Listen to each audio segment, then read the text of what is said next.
In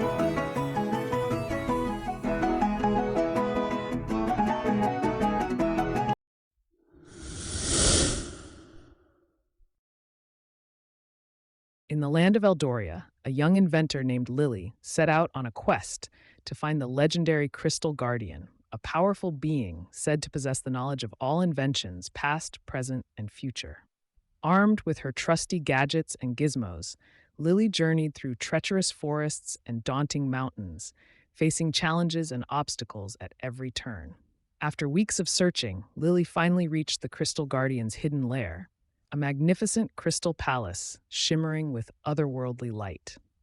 The Guardian, a small but wise creature with sparkling eyes, greeted Lily warmly and revealed the secrets of invention that had been lost to time.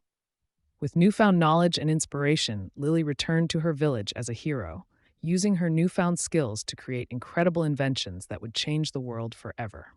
And so, the legend of the Crystal Guardian and the little inventor lived on, inspiring generations to come.